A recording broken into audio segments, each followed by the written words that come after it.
Whoop. Hello everyone, happy Saturday. It's me, Brenamania, coming to you live from somewhere in Brooklyn. Holy crap! And we're starting off with non-binary resubbing at tier 1 for the third month now. Thank you so much for the sub, the resub non-binary. Thank you for being a benefactor for 3 months. Continue to enjoy your happy cap badge and your emotes. And thank you so much for the support. Yay! All right. Don't have sound? Never mind. Okay, good. I'm glad I could solve your problem immediately. Hello to everyone who has joined us already. Heterosapiens, hello. Cello, hello, good morning. Nema, hello. Toto Stuck is lurking. Hello, Toto. Non-binary, of course, hello. Meow. Brenna, meow. And we got the real Steiner here on camera as well. Hey, buddy. How you doing? He's just chilling in the window today. In his basket in the window. Happy Saturday, friends. We are doing some more Hiveswap Friendsim this morning / afternoon / evening. And let's just go ahead and jump right in. Someone asked me during the pre-roll which characters we did last week, and I don't remember. What volume are we on? I haven't posted the VODs from last week yet either, so I need to do that still. Let's see. Actually, no, we finished volume 13 last time. So we're up to that point. So we're on volume 14 now, of Cleanliness and Clownliness. One thing we did find out last time that I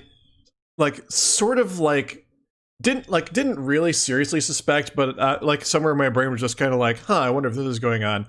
It seems like all of our choices, all of the paths are canon, possibly, because there is the end of one friend where they died and we were like, oh no, this is happening again. And then we were like, wait, what do we mean again? What's going on? So I feel like there are timeline shenanigans. There are time shenanigans happening. And I'm beginning to wonder if every route is canon. Like, if all of our choices have actually happened and nothing has meaning and my brain is broken. So there we go. It is in the Homestuck universe after all, so I feel like that's not at all out of the question. Oh, Cello had Twitch muted for some reason. That's okay. It's too early on a Saturday for coherence. That's totally fine, Cello. I agree with you. Multiverse! I mean, Pest Request 2 / Homestuck 2, etc. kind of explain it. Okay. Well. That may be something I find out more about in time. Anyway, this is a dark world.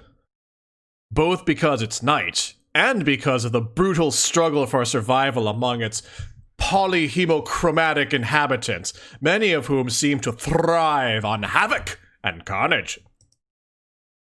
You would be interested to see the Michelin guide entry for Alternia. Oh my god. How many Michelin stars does Alternia have? At least 0. Probably no more than 3.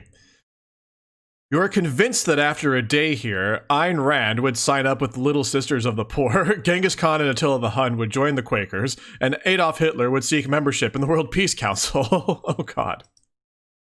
Phew. Godwin's Law alert. Feeling a little dramatic tonight. And there was no mention of looking for friendship in the intro, so that's interesting. I think that's the second time that's happened. All right. So we have Marsti Howtech, and we have Caraco Piro. So let's go with our traditional left to right choices here, and let's go with Marsti.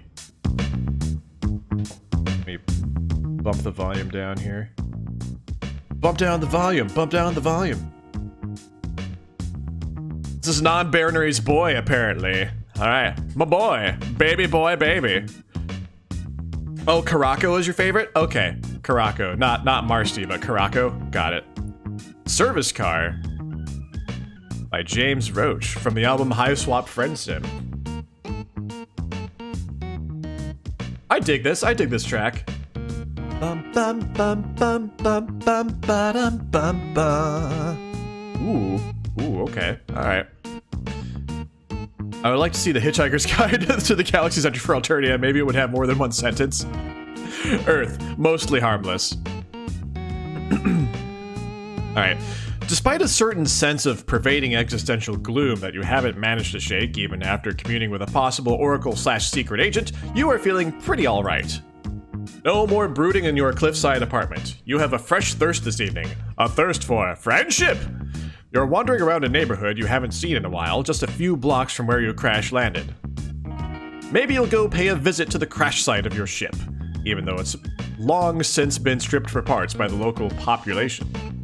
Or maybe you'll try to find Demon to say hi, though you're pretty sure he's still living the nomadic shrubbery lifestyle. You're just here for the nostalgia, honestly.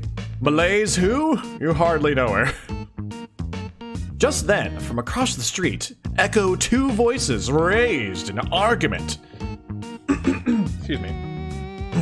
Well, one is soft and murmuring, and one is loud and honking. A rust-blood girl and a purple-blood guy are squared off in front of a patch of graffiti that blooms over the bricks like moss. The girl appears to be in the process of scrubbing it away. There's a mop bucket and a collection of sponges next to her. Wait, a bucket? This seems lewd. This is gonna get lewd, isn't it? And I told you this shit is sacred motherfucking iconography, the purple blood is saying. So fuck the hell off, little red dumpling. The rust blood says something back that makes him laugh. The sacred iconography appears to be a collection of swear words and a couple colorful renderings of certain sections of troll anatomy you have not yet had the chance to explore. Okay, hold on a sec. I guess I can kind of see that. I guess we can assume that some of the lettering here is obscenity, and I wonder if this is the troll anatomy that's being referred to. Oh well. All swears are sacred. Alright. The girl with the bucket wrings her sponge out and stares the clown down. Well, you assume she's staring him down. She's wearing big round goggles to match the bright rubber gloves pulled all the way up to her elbows. Despite the mop bucket, she looks more like a scientist from a B-grade horror movie than a janitor. The purple blood doesn't have any visible weapons on him, but that doesn't make him look any less dangerous. And unless the girl has a blade in that mop handle, she's totally defenseless. You faced this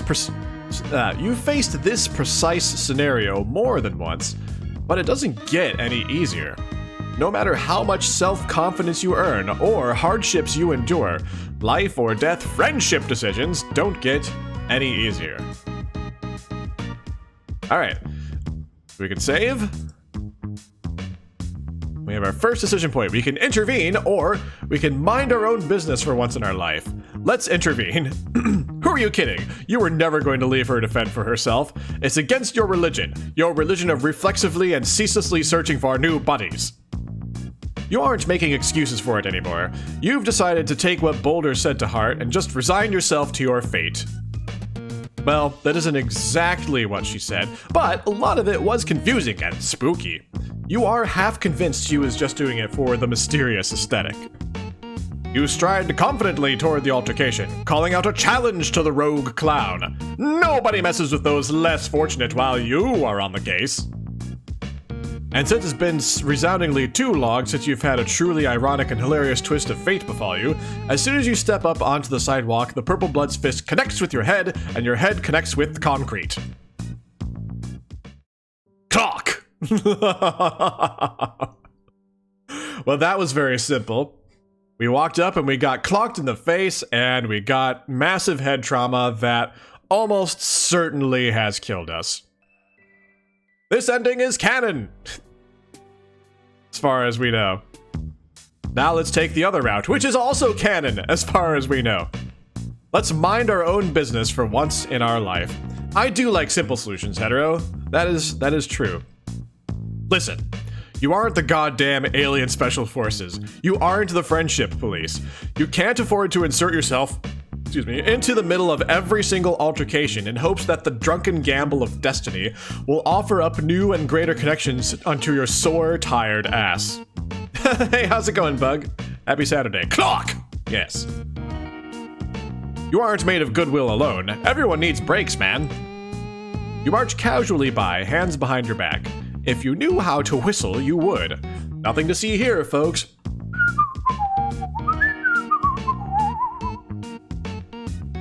Feet smack the ground behind you, and the girl runs by, surprisingly spry in the rubber boots. Not spry enough, apparently, because the high blood is hot on her heels. I thought you just shouted clock without the L. I mean, it could have come across that way. Clock! Maybe I should elongate my L's to make it not sound like I'm saying something else. Penis. Anyway. Nope. Not helping. Definitely not. Don't get involved. Don't get involved. You already made your choice. You are not getting involved. At the last moment, you stick out one of your famous legs and the clown goes flying. He hits the pavement hard, nose first. Oh my gosh. You stick out one of your famous legs. Oh my goodness. Oh my, your L is so long. This is the content Nema is here for. This is why Nema followed. And this is why you should follow too if you're new to the stream. For highbrow, wholesome content.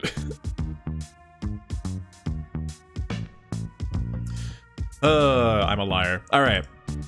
Son of a bitch! There you went and got involved. The high blood might be kissing concrete, but he won't be for very long. It's tough to kill a clown.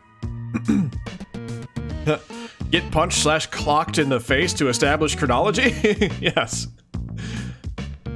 You take this opportunity to a GTFO, as the kids say.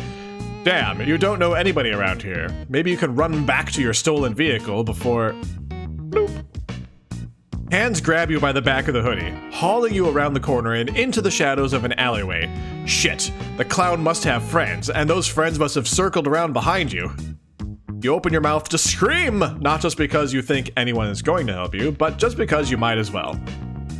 If you can't go out fighting, might as well go out making as much noise and being as obnoxious as possible. A rubber-gloved hand slaps over your mouth before you get out more than a squeak. You taste soap. Oh, it's the rust blood, Marsti. Chill. Stop struggling. It's the rust blood girl. She's taken the time you'd bought her and cashed it in to take refuge in an alleyway. The two of you hold still as the purple blood storms by, stomping and cursing and bleeding from a gash across his forehead. Ha! You did that. Your leg did that. You will never get over the rush you receive from doing something cool and competent. Marsti holds on to you until the sound of his footsteps fade. You feel her heartbeat hammering against your neck. She lets you go and slides away to the other side of the alley, as if an apology for being so close to you before. Her boots squeak. You take a few steps nearer so you don't have to shout to be heard. You thank her for helping. You're both just all about helping, apparently. You decide not to mention the part where you tried very hard not to get involved. Yeah, you didn't have to do that. Actually, you shouldn't have. I'm perfectly capable of tripping my own clowns. You tell her you have no doubt that it's true. Even if she doesn't have a sword in her mop handle, she seems to have a good pair of legs. Mentioning her mop appears to remind her that she left all her cleaning equipment out on the street. She takes a furtive glance back down the way the guy had gone, then heads back toward the graffiti. You scamper to keep up. You shouldn't be out alone in a place like this. Not that I can really summon much gumption to care beyond this one walk down the street. But did you come here to die? Because that's what's going to happen if you keep this shit up. What's your deal? You don't really know about your deal. You've worked really hard not to consider your deal at all, because the existential radio static that prickles at the base of your neck when you think about your deal, it is astoundingly unpleasant.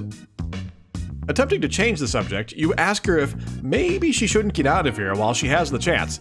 Is that bucket really that important to her? Marsti looks at you with a certain eyebrow raise that you are well accustomed to by now. Oh shit, you've just put your foot in it again, culture-wise. You wish you could find a book with a crash course on Alternia, or at least a decent Wikipedia article, but it's not like there's any helpful Earth Guide for Idiots. At least you've never heard of one. Besides, things are different depending on where you are on Earth geographically. You imagine it's the same for Alternia. You feel positively nauseated at the idea of having to learn a whole new set of societal norms. You'll just stay in this particular city, thank you very much. Do I care about my bucket? That's kind of a weird way to phrase it. I care about it as much as the next person who doesn't want to get culled. Also, scoured rays don't grow on coniferous fauna. Scoured rays don't grow on trees. She tosses the discarded sponges back into the bucket. You bend down to help, but she stops you with a sardonic glance. Most of her glances are sardonic, but this one is especially so. She goes back to work on the graffiti. If you're going to hang around, you could make yourself less useless. Watch and make sure that high blood doesn't come back. Oh yeah, for sure, you could totally do that. Of course, you won't be able to actually do anything if he comes back. Where's Ramel when you need her? Maybe you could use your own limp corpse to slow the clown down. Not that you know Marsti well enough yet to love the idea of sacrificing yourself for her. Man, character development is great. Not immediately going to your death is great. That thought sends a creeping wash of anxiety along your spine. You don't understand it, so you try to distract yourself. You ask Marsti if she just cleans graffiti or if she has other jobs. Okay, well, maybe not jobs. You know nobody in Alternia has an actual job. Whatever I'm feeling, mostly. Today I was feeling getting rid of this incredibly ugly piece of shit drawing. Tomorrow I might be feeling dirty front doormats. Depends on my mood. Yeah, you def get that. You're also a person of mercurial moods. Do you seek out new friends tonight, or go to one of your standby pals? Sometimes the universe just sweeps in and decides for you. Yeah, well, you are extremely weird and focused on weird shit, but also kind of magnetic at the same time. It's freaking me out. Wow, thank you. Marsti dunks her sponge back in her bucket, or scoured ray, right, buckets are dirty. The drones don't make it down here very often, so there's a lot of shit to scrub. You tell her it's cool that she likes cleaning so much. Where you're from, physical labor is considered morally virtuous, but also kind of looked down on? Fuck, maybe you could use an Earth cultural handbook on your own damn self. Who said anything about liking it? Who made the rule that I can only do what I like? She slams the sponge down hard into the scoured ray, getting water down the front of her apron. This is just what I do. What, do you like wandering around in someone else's hoodie? Accosting strangers? Kind of? Sometimes? You didn't choose the friend life chose you. But Marsti isn't a stranger in a strange world like you are. She's got horns and gray skin and everything. You realize she's a Rusty, but come on. Oh yeah. How many Burgundies do you know exactly? Well, one. And he is interested in, meat. But he's pretty enthusiastic about it. One might say, over-enthusiastic. You think I'm not enthusiastic? She scrubs harder to show you just how enthusiastic she can be. A delicate calligraphy-based rendering of the world globe gobbler disappears beneath her soapy hands. Globe gobbler, you say? Okay, maybe Demon is not the greatest example of someone enjoying their hobbies in a healthy and natural way. But you know plenty of other low-bloods with cool hobbies. Skyla, Chixie, Sarava. Am I supposed to know who those idiots are? Not all low-bloods know each other. Oh man, that's not what you meant at all. I'm not going to explain my life story to some random alien. Are you going to help or not? Oh, well, you thought you were supposed to be keeping an eye out for clowns? Yeah, well instead you are asking me invasive questions. So now, help me scrub. Despite these mixed signals, you pick up a sponge and start cleaning. This is actually a lot harder work than it looks like, and your back and shoulders begin to ache immediately. If Marsti does this every day, she must be ripped under that jacket. She stops talking and you just clean alongside her, worried that you're royally screwing this up. You don't know how to fix it.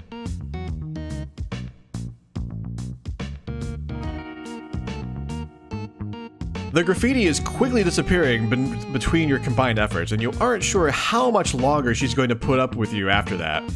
You've got to pull out the big friendship guns, and fast.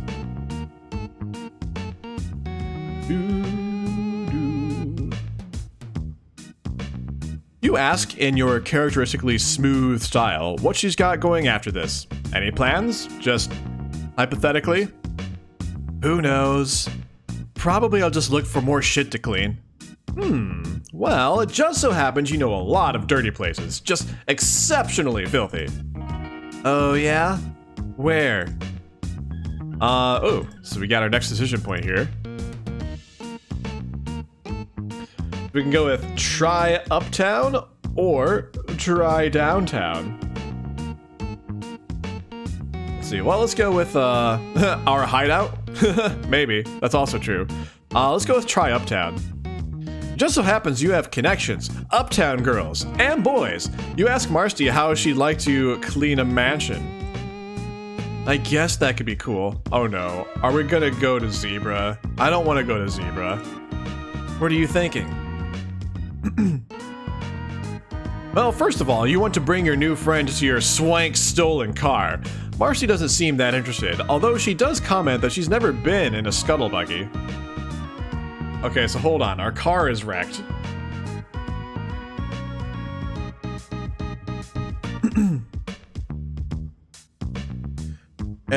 I forget the name of the friend I think it was the last friend we did last Saturday, and one of the endings involved our car getting wrecked, I think, so... And that was a bad ending, but unless I'm missing some other time when the car got wrecked or like the window got smashed, it's only a little surface wrecking. The car works. That's right.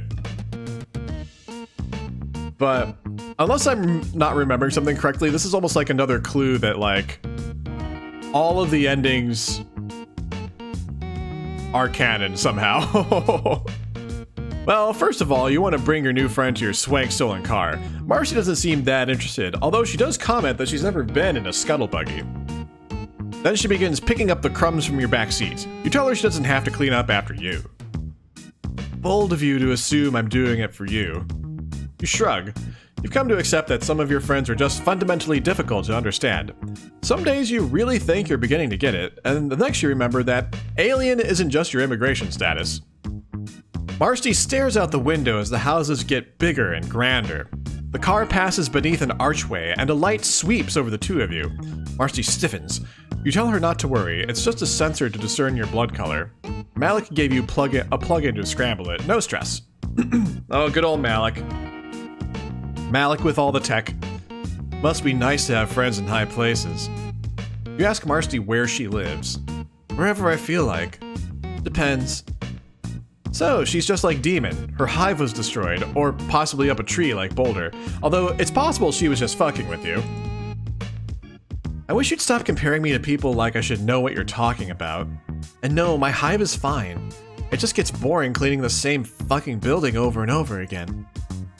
You get how that could be cool, going from place to place, like Demon goes looking for meat, and Connell and Nasdaja go looking for people to kill. Everyone here seems to be weirdly obsessive and hyperfixated. Maybe that's what happens when you bring up a bunch of kids in a robot-regulated world where the only rule is don't get cold. And, by the way, some of you are inherently inferior. Have fun! That sounds like a great way to exist. By great, I mean terrible! As you get closer to Zebra's hive, you begin to get chilly strut pods. Chilly strut pods, cold feet, I get it. Oh god, we are going to Zebra's hive. God damn it. I hate Zebra. Oh god, why did we go this way? This is gonna be the clearly bad ending, I imagine. What if he tries to make Marsti into one of his, guests? He has that weird thing for low bloods. You figure she'll be safe if she's with you, but You aren't always the best at making good decisions when you have more than one friend to deal with at once. The sight of Zebra's Lucis glaring at you from an upstairs window clinches it. You can't take another condescending stare from Zebra Dad. Where are we going? I hope you weren't talking about this pathetic mess on the seat. Barely worth my time. You can make a better mess, you swear! No. I don't want a staged mess. Fuck, okay. Who do you know that is kind of a slob, but also not a total piece of shit? Okay, I'm glad we're not going to Zebra after all. Thank goodness. Why all our ideas have to be great? This is the best possible curse. Alas, it's still a curse. Indeed. Oh, okay. Goat Dad lets you in with a hysterically happy bleat. Aw, missed you too, Goat Dad. Marsti weathers his snuffling and nuzzles, and when he tries to eat one of her rubber gloves, she scratches him behind the ears as a distraction. She gently removes the glove from his mouth. I need these, actually.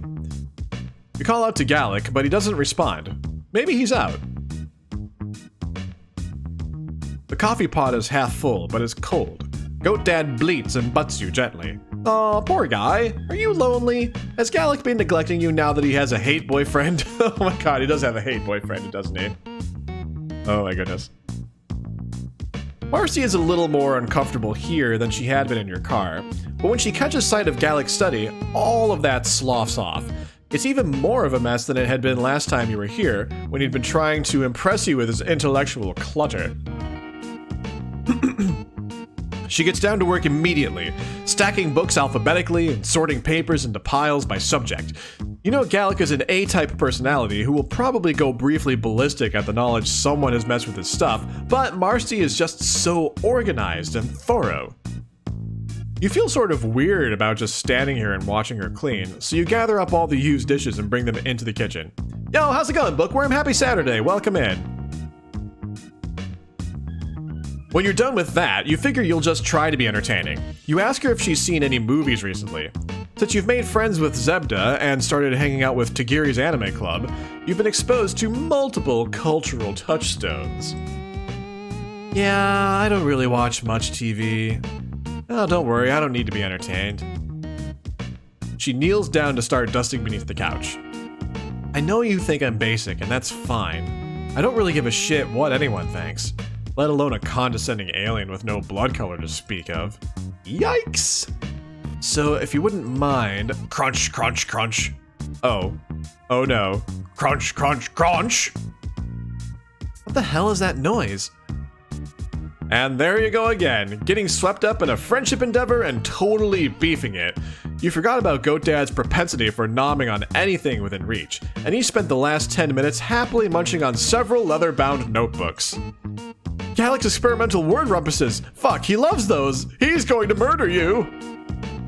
Oh no, to smooth another layer onto this farce, the front door creaks open and Gallic's voice rings out, calling to Goat Dad, who lets out an excited bleep and scampers off, trailing with little white scraps.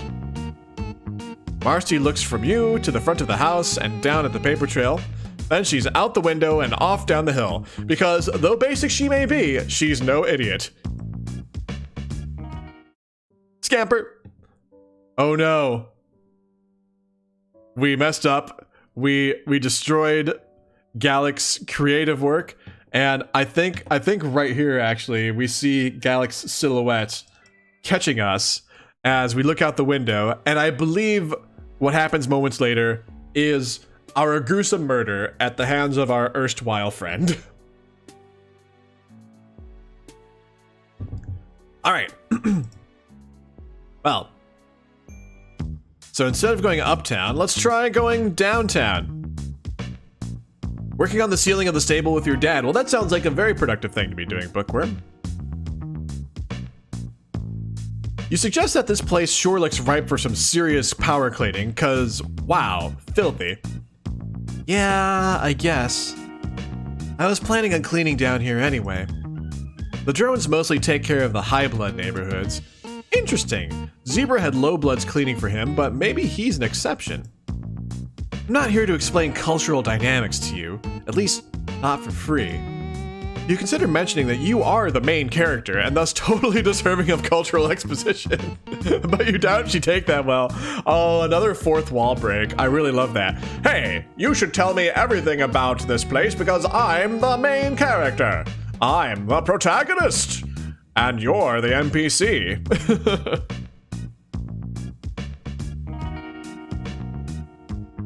Also, I have a Steiner here. Look at this loaf.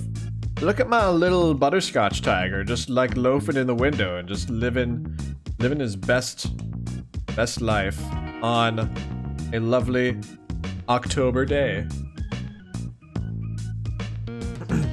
Is this canon? It's all canon, heterosapiens. It's all canon. All right. Let's see.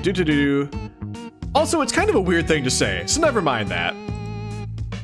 Like, imagine just, like, walking up to someone on the street and, like, you need directions and tapping on the shoulder and saying, excuse me, I'm the main character and I need to know how to get to the local food emporium so I can restore my hit points and purchase sundries for later consumption when I'm in the midst of battle.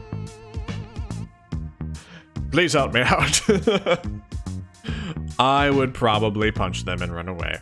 You show Marsti an alley you recognize, the one with the incinerator where Polypa had gotten rid of her assassination disguise. Here, maybe? Too easy. Okay, well, what about this stretch of road where Ramel killed a dude? There's still quite a bit of purple blood splattered around. Pretty good, but no. I don't have the right outfit for blood. Jesus, picky. Hey, Recursive, someone walks up to me and says, greetings, NPC. Imagine that, yes. Everyone is the main character of his or her own life. Yes, that's true, heterosapiens. That's true. Oh, sorry. Are my personal preferences inconveniencing you? No, but you aren't used to this shit taking so long to pop off. Usually you've made a friend by this point, or you've been killed. You've been killed before? What are you, a pur beast? 9 lives? In retrospect, that was also a pretty weird thing to say. You meant it as a metaphor. Sometimes your internal monologue gets out of hand and spills out into your interlocution. Whatever, dude. You're considering just bringing her back to your place to clean up the mess you've made there when you realize Marsti is no longer with you. You turn around to find her gazing down an adjacent street into an empty lot. The space gives you a brief twinge of recognition before it fizzles away to nothing. Meh, probably just deja vu. At first, you don't notice the person sitting on the tire pile, because without her other half, her silhouette is underwhelming. Oh, isn't this the same place where Boulder dies in one of the endings? I feel like this is that same place, which is why we're having deja vu. Oh, Follicle! Oh, fantastic. Hey, Normie. Oh, hi, Follicle. It's been a while. She might notice that you're a whole lot less normal than you used to be. Oh, I don't think that was the right voice for Follicle.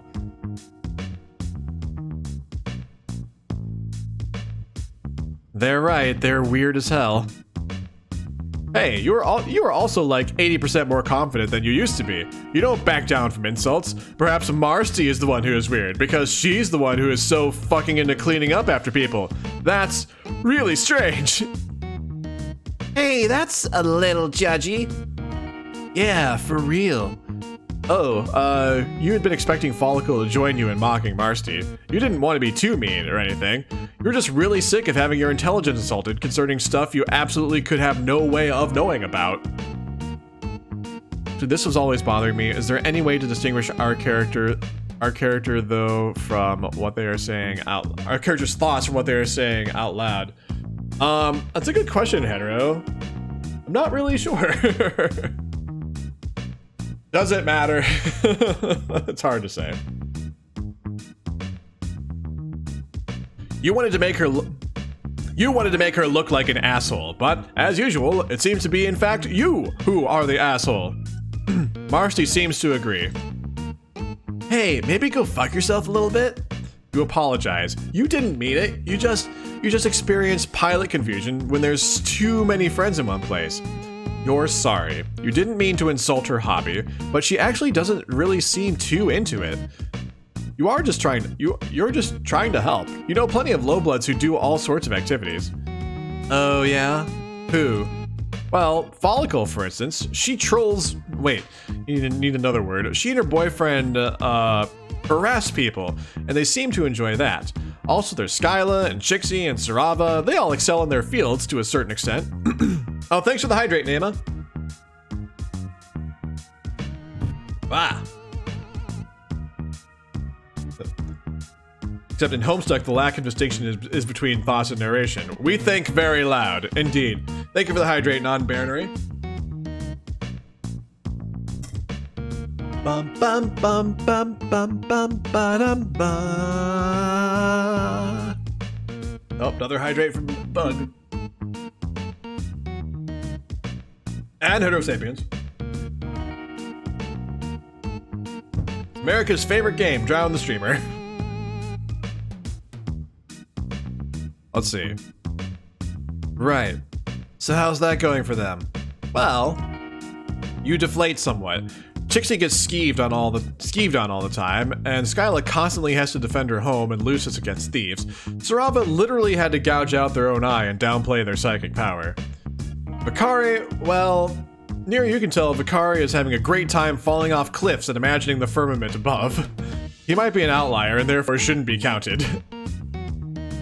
While you're wicking through your apparent classism through navel-gazing monologue, Marsti is checking Follicle out. Like, really checking her out. Who the fuck are you? Follicle slaps Marsti's hand away. Keep your fronds to yourself. Marsti raises her goggles up to her forehead. You've got void rot. No shit, Troll Sherlock. Marsti gives her another once-over. She looks impressed. You honestly can't blame her. If Marsti likes grimy things, well, Follicle is right up her alley. Dirt Eldorado. Dirt Eldorado. That's fabulous. Selfishly, you wish you'd met Marsti back when you were more of a wreck at the beginning of your adventure. You're filthy. And you have no idea what you're talking about. Also, fuck you. Marsti touches her on the forehead, slowly this time, so as not to take her by surprise. Follicle resembles a nervous little bug trying to decide whether or not to scuttle away. Thanks for the hydrate, Bookworm. Yo, how's it going, Seth? Happy Saturday. Welcome in. Did you think the dirt helped keep you insulated? It's actually the opposite of that. If you were less grimy, the energy transfer would be easier. Oh, right, Cooperm isn't there, which means her giant battery isn't here either. Yeah, I sent him out for takeout. I needed a break. But won't she, die? Not instantly.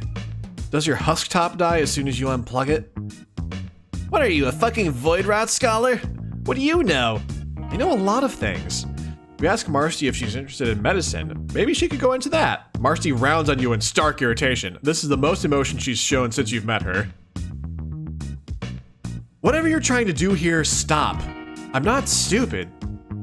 What do you think they'd say if I applied to be a medic off planet? They'd laugh their asses off and hand me a saturated scrub pull. And that's if they're feeling generous. This is what I do, so let me do it. Chastened and uncharacteristically speechless, you nod and let Marsti turn back to Follicle. You really don't want to just leave it like that, but maybe the truly friendly thing here would be less trying to improve your friend's life and just letting them live it. Demon had told you much the same thing all those months ago. That he's planning to just keep his head down and try to stay alive. It's not uplifting, but maybe not everything has to be. Marsti gives Follicle some advice as to the best way to make sure her body retains as much energy as possible. Follicle groans, and you're pretty sure that if she had eyes, she'd be rolling them. You do notice, however, that she listens. Marsti starts back down the sidewalk after that, pushing her scour tray in front of her. After a moment's hesitation, you follow, half expecting for her to get mad again. Nice, Cello. Finally adjusted some coffee and suitable for human interaction. Perfect. Perfect. We are in volume 14 and we are doing Marsti's episode right now. Instead, she just slows down so you can catch up. She's pulled her goggles back down over her eyes. You think they're probably more there for social reasons than protective ones. Sheepishly, you apologize for being a busybody back there. You're just really used to wanting to help people out. Kind of for selfish reasons, friendship reasons, but still. Yeah, it's fine.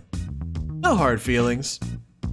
You're just like fixing things when they're busted, or when you've busted them through your own chronic idiocy. Sometimes you just got to do what you can, but you think Marsti might understand that a little bit. Yeah, I think I might. Sometimes it be like that! Ba-da-da-ba. So yay, we made friends, I guess? Close enough? Probably? They seem to be getting along like, okay.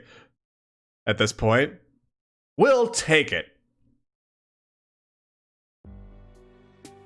All right, that was Marsti's route, everyone. Yay!